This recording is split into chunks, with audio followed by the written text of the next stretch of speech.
We've heard a lot about gun violence recently, and especially in the context of gun control and using the power of the state to affect more power over people's possession and use of firearms.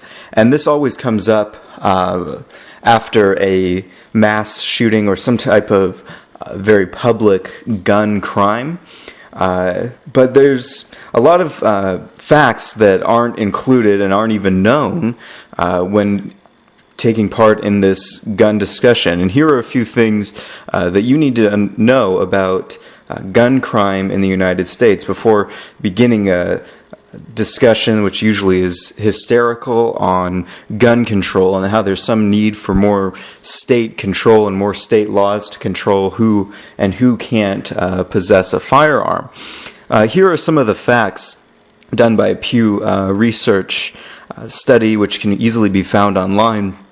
On the first figure here, this first graph, explains that most Americans are unaware that gun crime is much lower today than 20 years ago. And that's true, and I'll show that in this video. The gun crime has actually decreased by 49% over the last 20 years.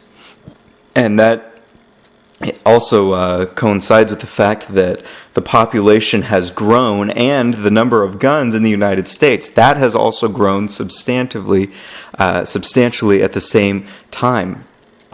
But what people believe and what people think doesn't match reality. 45% of people believe that gun crime in America has actually increased, judging by watching the news, Facebook, these different things like this. Most people, for whatever reason, believe that gun crime has actually increased, and 56% believe that it has increased in a major way over the last 20 years, so that it hasn't. They don't believe that it's gone down over the last 20 years. They believe that it's actually gone up over the last 20 years.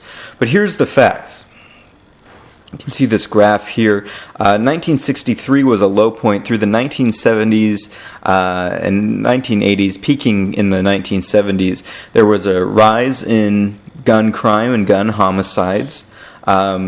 But there weren't as many calls at that time for gun control, interestingly enough, as there are today. And there wasn't as much gun control as there is today. But for whatever reason, it peaked there, came into 1993, about 23 years ago. And then from there, it has steadily declined. And so gun homicides have declined 49% over the last 20 years. We've cut it almost in half over the last 20 years. So it's a lot lower. People are a lot less likely to be murdered by a gun. It's still too high, but it's actually been going down. And it's not because of gun control and the help of state power coercing people not to have guns. Because we also see there's been an increase, a major increase over the last 20 years during the same time of guns in the United States. The number of firearms in the U.S. has steadily increased in the last 20 years, while gun homicides have decreased at the same time. So to put that in simple terms, while the number of deaths from a gun is going down over the last 20 years, the amount of guns in the United States that are either brought here, that are imported, or that are made here and bought here is going up in the United States over the last 20 years. So there's more guns, less deaths from guns. And so we don't know exactly why that is, but that is what the data actually shows. And so the number of guns either manufactured in the U.S., meaning made here, or imported from other countries and purchased here, has increased from 6.6 million in 1994, that's about how many guns were made there, to 16 million, over 16 million in 2013. So guns have been increasing in the United States.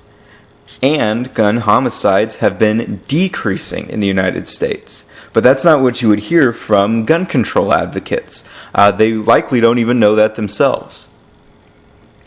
Some other facts here. Firearm deaths have declined since the 1990s from 7.0 deaths per 100,000 people to 3.6 deaths per 100,000 people.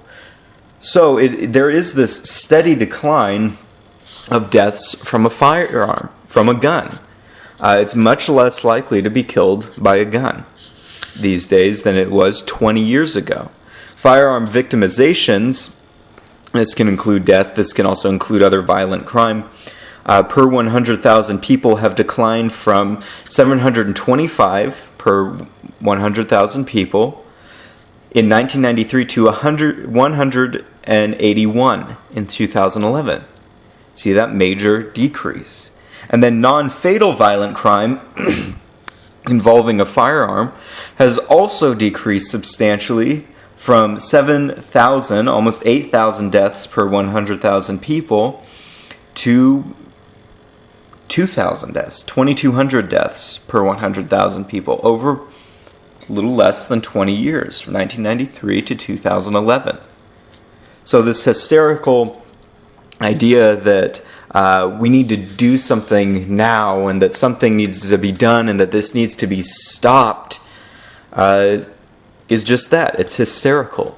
It's not matching with the facts that these things are already on a decline and that we don't need to give more power over to the state, give up more rights, and punish people who have not committed the crime because there are some crimes still committed that are given a lot of public media attention.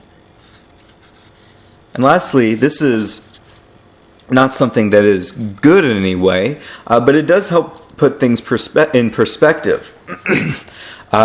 Simply put, you are more likely, there's more likely to be a suicide and death from a gun than there is to be a homicide death from a gun.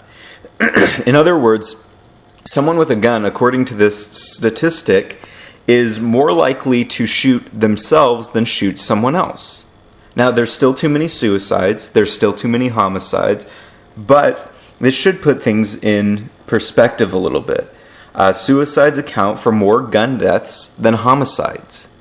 The quoting from this study from Pew, it says, suicides now account for 6 in 10 firearm deaths, about 60%. The highest share since at least 1981. Now, that's not what we hear. You'd think that since the American Medical Association is calling guns a public health crisis, and the liberal media and the liberals and many other people are being told that there needs to be some government action taken, national government action taken against guns because this needs to end right now. It doesn't match the facts.